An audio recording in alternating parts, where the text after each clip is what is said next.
ሰላም እንዴት ናችሁ? በዛሬ ቪዲዮ ይዤላችሁ የመጣሁት ዲቪ በተመለከተ ነው። ስለዚህ የዲቪ አሸናፊ የሆናችሁ ሰዎች እንኳን ደስ ያላችሁ መጀመሪያ።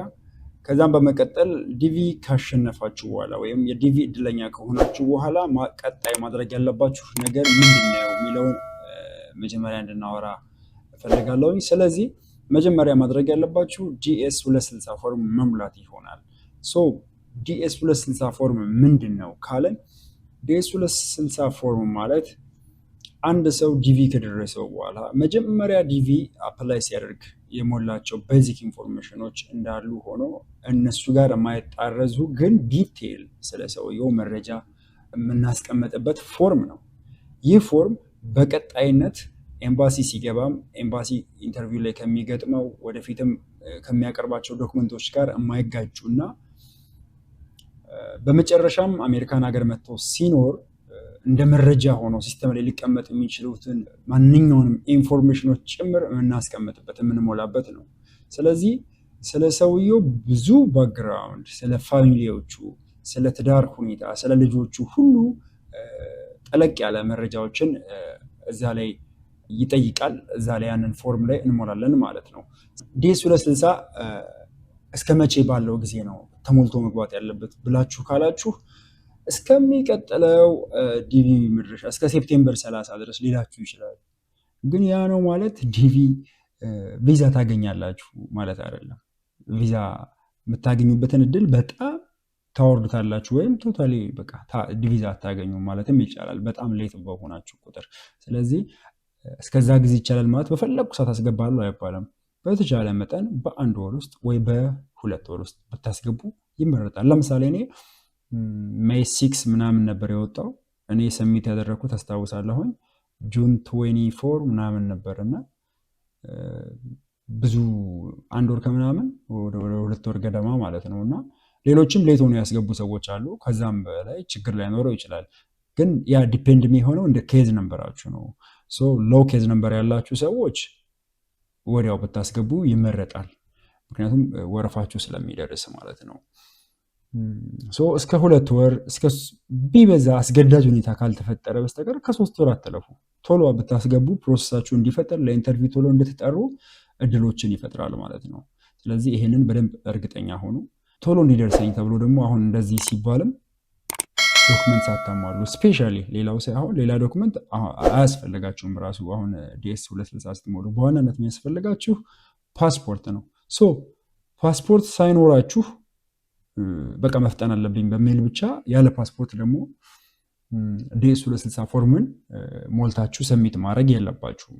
ስለዚህ ፓስፖርታችሁ እጃችሁ እንዲገባ፣ አሁን የኛ ሀገር ያለው የፓስፖርት ሲስተም ትንሽ ደካማ እንደሆነ ይታወቃል። ስለዚህ በትዕግስት ጠብቃችሁ ፓስፖርታችሁን ከተቀበላችሁ በኋላ ብትልኩ የተሻለ ነው። ፎርሙ ላይ ያለ ፓስፖርት አፕላይ እንድታደርጉ እድል ያመቻቻል፣ ግን ይሄ የኛን ሀገር አያካትም። ስለዚህ ፓስፖርት ተቀብላችሁ ፓስፖርት ነምበር ላይ ራሱን እዛው ፓስፖርት አስገብታችሁ አፕላይ ብታደርጉ በጣም በጣም ተመራጭ ነው። አለበለዚያ ገና ለኢንተርቪው ወደ ኤምባሲ ሳይላክ እዛው ሊጥሏችሁ ይችላል ማለት ነው። ዲኤስ 260ችሁን ሪቪው የሚያደርግ አካል አለ። ኬሲሲ ኬንታኪ ኮንሱላር ሴንተር ማለት ነው። ኬሲሲ እነሱ ጋር ሪቪው ተደርጎ እነሱ አፕሩቭ አድርገውት ነው ገና ወደ ኤምባሲ ወደ ያለበት ሁሉም ሀገር ወዳለበት የአሜሪካን ኤምባሲ የሚላከው ማለት ነው። ስለዚህ ገና እሱ ሪቪው ላይ ሊወድቅ ይችላል ፎርማችሁ ወይም አፕሊኬሽናችሁ ማለት ነው። ያ እንዳይፈጠር አስቀድማችሁ ይህን መጠንቀቅ አለባችሁ ማለት ነው። ፓስፖርት ተቀብላችሁ በትክክል የፓስፖርት ነንበራችሁን አስገብታችሁ ነው ፎርሙን ሰሚት ማድረግ ያለባችሁ ማለት ነው። ሌላው ዲቪ ላልደረሳችሁና ይህንን ቪዲዮ እየተመለከታችሁ ላላችሁ ሰዎች ማስተላልፈው መልእክት ምንድን ነው? አሁን አልደረሳችሁም ማለት በጣም ዲስከሬጅ እንዳትሆኑ። በጣም ትዕግስት ይፈልጋል። ሁሌም አፕላይ ማድረግ መሞከር አለባችሁ። ነገር ግን ስትሞክሩ ማድረግ ያለባችሁ ነገር እኔ ስጅስት ማድረጋችሁ ምንድን ነው ካላችሁም አንደኛ ኮንሲስተንሲ ያስፈልጋችኋል። በቃ በጽናት በትዕግስት በቀጣይነት እየሞላችሁ ሂዱ። ምንም ጊዜው እድሜ ምን ስለማይገድበው ማለት ነው። ሁለተኛ ስትሞሉ በጥንቃቄ መሙላት አለባችሁ። ኬርለስሊ እንዳትሞሉ ነገሮችን። ይህን ማድረግ አለባችሁ እና ፎቶውን በተመለከተ በስልክ ቀለል ያለ ነገር ምናምን የሚባል ነገር የለም። በትክክል ሪኳየርመንቱን ያሟላ ሪዞሉሽኑ፣ ባክግራውንዱ፣ ሌሎች ነገሮችን ያሟላ በትክክል ያን ክራይቴሪያ ፊት የሚያደርግ ነገር ነው ማቅረብ ያለባችሁ። ስለዚህ ይሄን ሜክ ሹር በቸልተኝነት እንዳትሞሉት ማለት ነው። ምክንያቱም እነሱ በደንብ ቫሉ ያደርጉታል። ራንደምሊ ቢሆንም እጣው የሚደርሰው፣ ይሄ ግን መጀመሪያውኑ እጣው ላይ እንዳትገቡ ነው የሚያደርጋችሁ ማለት ነው። ስለዚህ እናንተ እንደሞላችሁ ነው የምታስቡት፣ እናንተ ግን ኢቭን ለእጣው እንኳን አልደረሳችሁም ማለት ነው። እና ይህ እንዳይፈጠር ስትሞሉ ሪኳየርመንቱን የሚያሟላ መሆን አለበት። ይህም በተመለከተ ዲቴይል መረጃዎች እዛው ላይ ብትገቡም የፎቶ ሪኳየርመንትን ያሳያቸዋል ማለት ነው። ስለዚህ ፎርሙን በተመለከተ እንዴት እንሞላለን የሚለውን ስቴፕ ባይ ስቴፕ አብረን እናያለን። ብዙ ኮምፒውተር እውቀት የሌላችሁ እና እንግሊዝኛውን ብዙ አንደርስታንድ ማታረጉት ሰዎች እኔ በግል እንድትሞሉ አልመክራችሁም። ምንም እንኳን ቪዲዮ ቢጠቅማችሁም በግል እንድትሞሉ አልመክራችሁም። እኔ የምመክራችሁ ቀጥታ ሽሮ ሜዳ አካባቢ ሄዳችሁ የሚሞሉ ሰዎች አሉ፣ እዛው ፊት ለፊት ላይ እዛው ኤምባሲ ፊት ለፊት እዛ እንድታስሞሉ ነው። አለበለዚያም ደግሞ የሚያውቅ ሰው በደንብ አንደርስታንድ የሚያደርግ እንግሊዝኛ ማንበብ መረዳት በደንብ የሚችል ሰው ካለ እና ኮምፒውተር በደንብ የሚያውቅ ሰው ካለ ያ ሰው እንዲሞላላችሁ ኢንተርኔት አክሰስ ወዳለበት ቦታ ሄዳችሁ መሞከር ነው የሚሆነው ማለት ነው እንጂ ይሄ ትልቅ ቻንስ ነው። ይሄንን እንድታበላሹ አልመክራችሁም ማለት ነው። ልክ ከደረሳችሁ በኋላ እናንተ ቀጥታ ከስር you have been selected ካለ በኋላ randomly selected ካለ በኋላ ኢንፎርሜሽን አለ። ከስር ኬዝ ነምበር ይኖራችኋል። ከዛ የሚሰጥ ቁጥሮች አሉ ምናምን። ስለዚህ ቀጥታ እዛው ላይ ቀጣዩ ስቴፕ ላይ ስትሄዱ ይሄንን ዲኤስ 260 ወይም አሊያን ሬጅስትሬሽን ፎርም መሙላት አለበት ብሎ ክሊክ ስታደርጉት ቀጥታ ይሄንን ሳይት ያመጣላችኋል፣ ይከፍትላችኋል ማለት ነው። ሶ ይሄን ፔጅ ሲከፍት ቀጥታ ኬዝ ነምበራችሁን መጀመሪያ እንድታስገቡ ይጠይቃችኋል። ኬዝ ነምበራችሁን እዚህ ጋር ታስገባላችሁ ማለት ነው።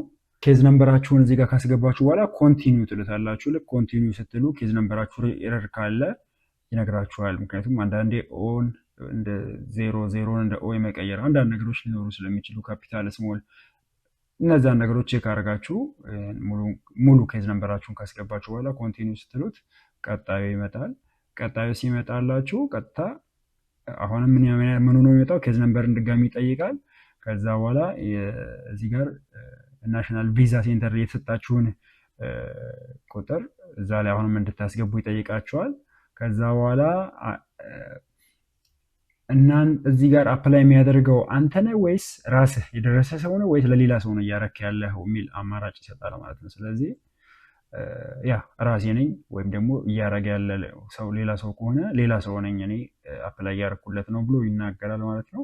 በመቀጠል እዚህ ጋር ያሉትን ካራክተሮች እዚህ ጋር ተሞላላችሁ ማለት ነው። ለዛም ሌላ ይሄኛው ክሊር ካልሆነላችሁ ሪፍሬሽ ስታደርጉት ሌላ ይሰጣችኋል። ከዛ ኮንቲኒው ትላላችሁ ማለት ነው።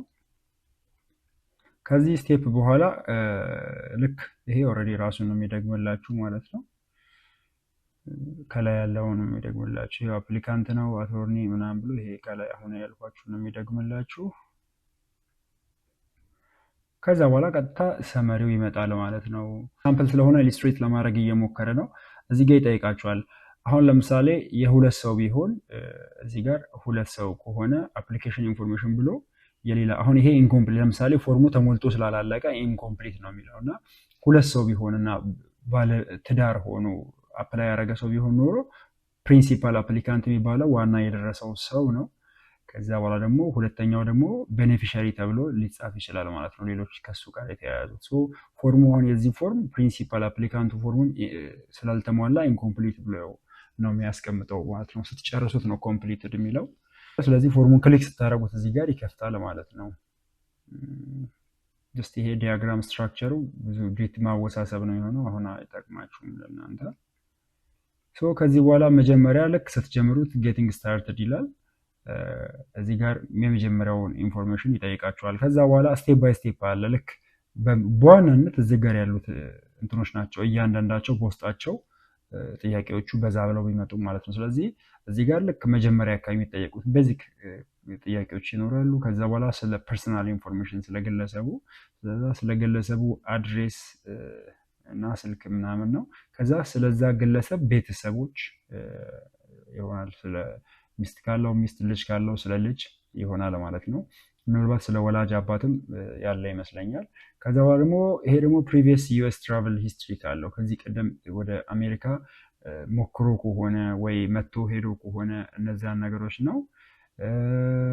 ፔቲሽነር፣ ከዛ ደግሞ ሴኪሪቲ ኤንድ ባክግራውንድ ከሴኪሪቲ ጋር እና ከባክግራውንድ ጋር ያሉት ነገሮች፣ ከዛ ሶሻል ሴኪሪቲ ነምበር መጨረሻ ላይ ትፈልጋለህ የሚል ጥያቄ አለ። ኦልሬዲ ኦብቪየስሊ ትፈልጋላችሁ የስ ብላችሁ የምትወጡት ነው ማለት ነው። እና ጀስት እንደ ሰመሪ ይሄ መነሻ ነገር ይሆናችኋል ማለት ነው።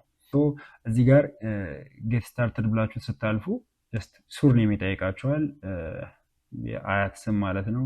ከዛ የአባት ስም ጊቨን ኔም ማለት የራስና የአባት ስም እንደማለት ነው።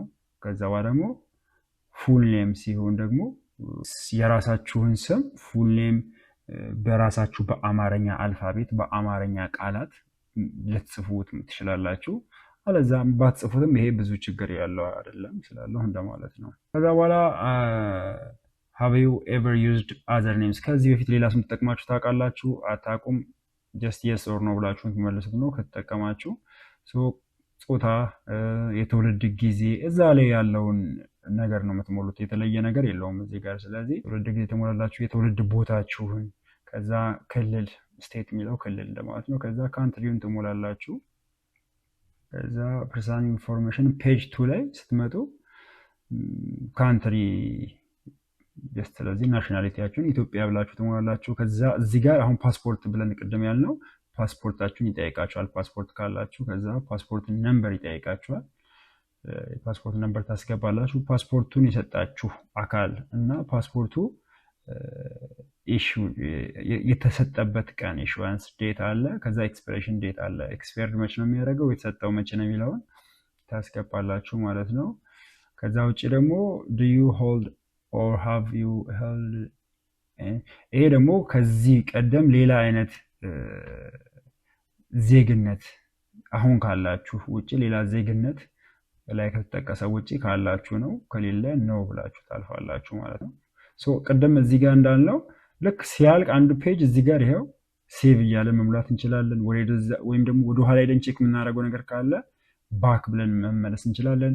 ከዛ ደግሞ ወደፊት የምንሄድበት ስንጨርስ ኔክስት ብለን እንቀጥላለን ማለት ነው። እዚህ ወደሚቀጥለው ላይ ገባ ማለት ነው። አድሬስን በተመለከተ ፕሬዘንት አድሬስ አሁን ያላችሁበትን ቦታ ትሞላላችሁ ማለት ነው። ስለዚህ ሰፈራችሁን፣ መንገዱ ስም ካለው የመንገዱን ስም፣ ከተማውን፣ ከዛ ስቴት ያው ክልሉን ማለት ነው። ፖስታል ኮድ ያው ብዙዎቹ አይኖራቸውም። ስለዚህ ዳዝንት አፕላይ ነው የምንለው። ግን አዲስ አበባ ያሉት 1000 ነው ዚፕ ኮዱ፣ 1000 በመሙላት ይችላሉ ማለት ነው። ከዛ ካንትሪውን ይሞላሉ። ከዛ በኋላ ደግሞ እዚህ መኖር የጀመረው ከመቼ ጀምሮ እንደሆነ ወሩንና ዓመተ ምሕረቱን፣ ከዛ ደግሞ ከዚህ በፊት የነበረበት ሌላ ቦታ ኖሮ ከሆነ የስ፣ ካልነበረ ደግሞ ሌላ ካልኖረ ኖ ብሎ ይሞላል ማለት ነው። በቃ ከተወለደ ጀምሮ ያለበትን። ስለዚህ እዚህ ጋር ስትሞሉ ምናልባት እድሜያችሁ ለምሳሌ 20 ዓመት ቢሆን ወይ 25 ዓመት ቢሆን 25 ዓመት ሙሉ አንድ ቦታ ይኖራችሁ ከሆነ ጀስት ከትውልድ ጀምሮ እስካሁን እንደማለት ነው። ግን የተለያየ ሀገር ለምሳሌ ከ6 ወር በላይ አንድ ቦታ ከኖራችሁ ያንን እንደኖራችሁ አድርጋችሁ ነው ማሰብ ያለባችሁ። ስለዚህ ሙሉ ኢንፎርሜሽን የተለያየ ቦታ የኖራችሁ ሰዎች የተለያየ ሀገር መሙላት አለባችሁ ማለት ነው። ስለዚህ ምንም ውሸት መደበቅ የለባችሁም፣ ችግርም ስለሌለው ግልጽ ማድረጋችሁ፣ ለዛ ግልጽ አድርጋችሁ ማለት ነው። ምክንያቱም በኋላ ላይ ውሸት አስቸጋሪ ነው፣ የተደበላለቀ መረጃ ይሆንና ጥሩ ላይሆን ስለሚችል ማለት ነው። ስለዚህ በመቀጠል ስልክ ቁጥር ነው። ፕራይመሪ እና ሰከንደሪ ፎን ነምበሮች ምናምን ይሞላሉ። ትንሽ ይህንን ነገር ከፍ ባረገው ለእናንተ እንዲታይ ይሻላል መሰለኝ። ኦኬ። ስለዚህ አዘር ሌላ ስልክ የምትጠቀሙ ከሆነ ማትጠቀሙ ከሆነም እዛ ኢሜይል ይኖራል። ይህም ሌላ ኢሜይል ካላችሁ ሶሻል ሚዲያችሁን ቲክቶክ ሊሆን ይችላል፣ ዩቲዩብ ሊሆን ይችላል፣ እነሱን ፌስቡክ ሊሆን ይችላል። እነዚህ ነገሮች ትታችሁ ባታልፉ፣ ካላችሁ አስቀምጡ። ምክንያቱም የእናንተን ኢንፎርሜሽን በተጨማሪ ትዳር ካላችሁ ስለ ትዳራችሁ፣ ልጅ ካላችሁ ስለ ስራ ሁኔታችሁ እዛ ሶሻል ሚዲያ ላይ ኢንፎርሜሽን ጋዘር ሊያደርጉ ስለሚችሉ ሊጠቅማችሁ ይችላል እና እዛ ላይ ማስገባቱ የተሻለ ነው ማለት ነው። ሌላ ሶሻል ሚዲያ የምትጨምሩት ካለ መጨመር ይቻላል ማለት ነው። ከዛ እንደተለመደው ሴቭ እያለን መቀጠል ነው። ኦኬ ሶ ስለ ሜሊንግ አድሬስ ነው። ኢዝ ዩር ሜሊንግ አድሬስ the same as your present address? ሶ የሚላክላችሁ ሜል የሚደረግላችሁ አሁን ካላችሁበት ጋር the same ነው ወይ? አዎ። ከዛ በኋላ ፐርማነንት አድሬሳችሁን እዚህ ጋር ታስገባላችሁ። ያ ማለት ምን ማለት ነው? አሜሪካ ስትመጡ ፐርማነንትሊ የምትኖሩበትን አድሬስ ማለት ነው። ስለዚህ እዛ ጋር ያለውን የሰውየውን የስፖንሰራችሁን ማለት ነው። ስለዚህ እሱን ስትደርሱ ማጋ እንደምታርፉ የስፖንሰራችሁን መረጃ፣ የሰውየውን ስም፣ ከዛ በኋላ ስትሪት ላይን ወይም ደግሞ ስትሪት አድሬስ፣ ከዛ እንደገና ይሄ ኦፕሽናል ነው። እነዚህ አለ ኦልሬዲ አሜሪካ ላይ ያለ ነው። ሲቲ፣ ስቴት ምናምን እሱን ዚፕ ኮድ ትሞላላችሁ ማለት ነው። ከዛ የሰውየውን ስልክ ቁጥር ታስገባላችሁ። ከዛ በኋላ ይሄ ፐርማነንት ነው ወይ ብሎ ይጠይቃችኋል። ግሪን ካርድ የሚላክላችሁ በዚህ አድራሻ ነው ወይ ብሎ ይጠይቃችኋል። ከሆነ የስ፣ ካልሆነ ኖ ብላችሁ ማለት ነው። ኦኬ ስለዚህ ፋሚሊ ላይ ገባ ማለት ነው። ፋሚሊ ኢንፎርሜሽን ይኸው ፋሚሊ ላይ ነው። አሁን ከፋሚሊ ስር ነው የዘረዘራቸው። ፓረንት አለ፣ ፕሪቪየስ ስፖስ፣ ችልድረን አለ። ስለዚህ ፋሚሊያችሁን የአባት ስም፣ የአባታችሁ የአያት ስም ማለት ነው ሱርኔም፣ ከዛ በኋላ የአባታችሁ ስም እና የአባታችሁ አባት ስም፣ ከዛ የትውልድ ጊዜ፣ የሚኖርበት ቦታ፣ የተወለደበት ቦታ፣ ስቴት ምናምን ይኖራል። ከዛ በኋላ በህይወት አለ የለም። በጣም በነገራችን ላይ ዲቴል ነው የሚጠይቋቸው። ከዛ የእናትንም ልክ እንደዛው ያስሞላቸዋል። ከዚህ በኋላ የፒዲኤፉ እንግዲህ እንደዚህ እዚህ ላይ ፒዲኤፉ ላይ እንደምታዩት እንደዚህ በጣም ሰፊ እንዳይመስላችሁ። እኔ እንደውም በጣም ብዙ ከተማ ስለኖርኩ ኢትዮጵያ ስኖር በጣም የተለያየ እንትን ስለሆነ ብዙ ፎርሜ ትንሽ ተለጥጦ ነበረ አድሬስን በተመለከተ ማለት ነው።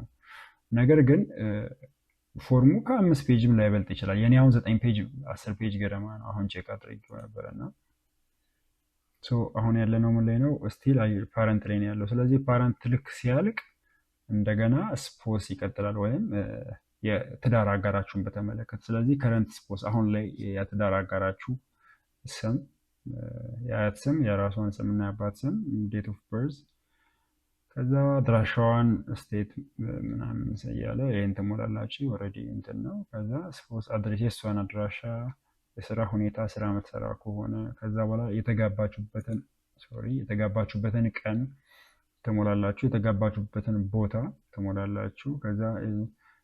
ከዛ የትዳር አጋራችሁ አብሯችሁ ወደ አሜሪካ ይመጣል። የሚመጣ ከሆነ የስ፣ ማይመጣ ከሆነ ማይፈልግ ከሆነ ኖ ብላችሁ ትሞላላችሁ ማለት ነው።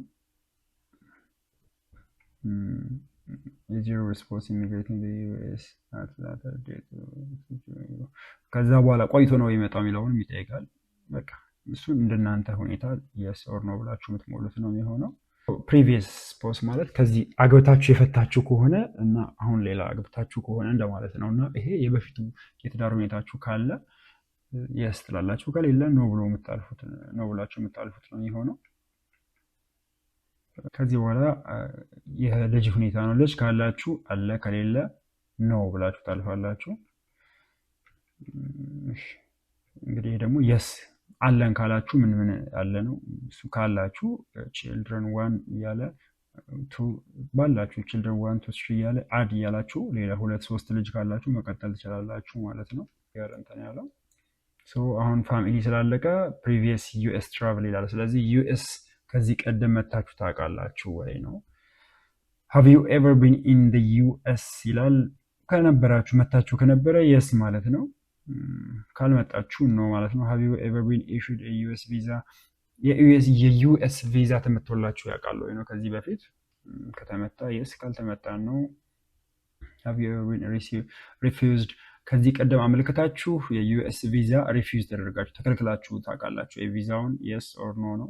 just ያው ካልጠየቃችሁና ሪፊውዝ ካልተደረጋችሁ ነው ብላችሁ ማለፍ ነው። ኦኬ ከዚህ በኋላ የሚሆነው የስ ከሆነ መቼ ምናምን ኢንፎርሜሽኖች ይኖራሉ። እሱን ነው የሚያሳየው። ተመቶላችሁም ከሆነ ልክ እንደዚሁ ማለት ነው። ከዛ በኋላ ወርክ እና ኤጁኬሽን፣ ይሄ ወርክን በተመለከተ የሰራችሁበትን ቦታ አሁን ፕራይመሪ ኦኩፔሽን፣ ከዛ ስለ ስራችሁ፣ ከዛ በኋላ ኢን ዊች ኦኩፔሽን ዱ ዩ ኢንቴንድ፣ ይሄ አሁን አሜሪካ ስትመጡ ምን አይነት ስራ ነው መስራት የምትፈልጉት ብሎ ነው የሚጠይቃችሁ። ስለዚህ የምትፈልጉት ያው አክቹዋሊ የምትፈልጉትን ፊልድ እንድትጠቅሱ ሪከመንድ አይደረግም። ኤኒ ካይንድስ ኦፍ ሌጋል ጆብስ ካላችሁ በቂ ነው። ምክንያቱም ህጋዊ የሆነ ማንኛውንም ስራ እሰራለሁ ነው ማለት ያለባችሁ ማለት ነው እንጂ እንትን ብቻ ነው መሰራው ምናምን አይመከርም። ስለዛ ይሄን በዚህ መልኩ አድርጉት። ስለዚህ አሁን ይሄ ወርክ ኤጁኬሽን እና ትሬኒንግ በተመለከተ ነው። ሆፕ እንዳልፈጠንኩባችሁ ተስፋ አደርጋለሁ። ፕራይመሪ ኦኩፔሽን አሁንም ስለ ስራ ነው ራሱን እየደገመ ያለው ፕሬዘንት ማለት ነው። አሁን ላይ እየሰራችሁ ያላችሁትን ስራ ማለት ነው። ስራ ከሌላችሁ ደግሞ ኖት ኢምፕሎይድ ብላችሁ የምታልፉት ነው የሚሆነው። ለምን ኤክስፕሌን ታደርጋላችሁ። የቤት እመቤት ነኝ ወይ እንደዚህ እንደዚህ ልትሉ ትችላላችሁ። አሁን የአሜሪካ ሲመጡ ቅድም ያወራ ነው አሜሪካ ሲመጡ መስራት የምትፈልጉት ስራ አይነት ብሎ ያለው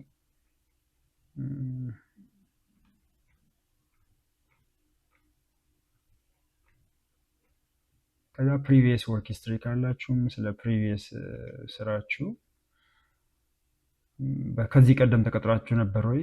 ካልተቀጠራችሁ ኖ ማለት ነው በቃ።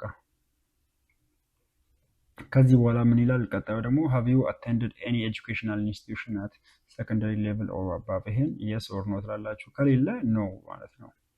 ኤጁኬሽንን በተመለከተ አሁንም ስለ ፕሪቪየስ ወርክ ነው። ከዛ አዲሽናል የምትጨመሩት ሰርቲፊኬት ምን ምን ካለ ይኖራል። ስለ ስራችሁ ነው። ይሄ እንደ ስራ ሁኔታችሁ የሚወሰን ነው የፎርሙ ስፋት እና መጥበብ። ስለዚህ ይሄን ብዙ ብናልፈው ይሻላል።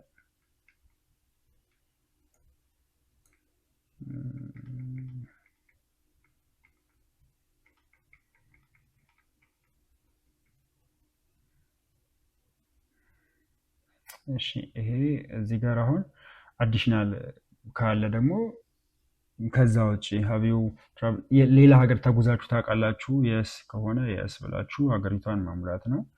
ከዛ ሚሊተሪ ሰርቭ አድርጋችሁ አገልግላችሁ ታውቃላችሁ ወይ? ወታደር ከነበራችሁ አዎ ብሎ መሙላት ነው። ሚሊተሪን ካገለገላችሁ ማለት ነው። ከዚህ ባለፉት 5 ዓመታት ውስጥ ሌላ ሀገር ትራቭል አድርጋችሁ ታውቃላችሁ ወይ ነው።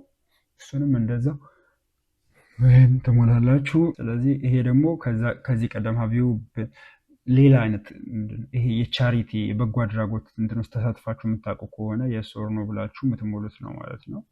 ስፔሻል ስኪል ካላችሁ ከዋና ቋንቋችሁ ውጭ ሌላ ትናገራላችሁ ወይ? ቋንቋ የምትናገሩ ከሆነ 2-3 ቋንቋ ወይም ከአንድ በላይ ቋንቋ የምታወሩ ከሆነ እሱንም ሊስት ታደርጋላችሁ ማለት ነው። ኖ ከሆነ ኖ ብላችሁ ታልፋላችሁ ማለት ነው። ኦኬ ፔቲሽነር ኢንፎርሜሽን ሰልፍ ከሆነም ሰልፍ ራሳችሁ ትሞላላችሁ፣ ራሳችሁ የምታደርጉ ከሆነ ማለት ነው።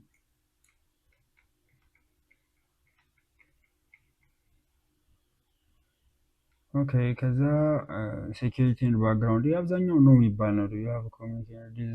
በሽታ አለባችሁ ወይ እንደዚህ የሚተላላፊ ለምሳሌ ቲቪ ማለት ነው ቱበርክሎሲስ ካለባችሁ ነው ያው ነው የምትሉት ነው። በቃ ኦልሞስት ሁሉም ነው የሚባል ነው። አብዛኛው የስ ብዙም ትዝ አይለኝም።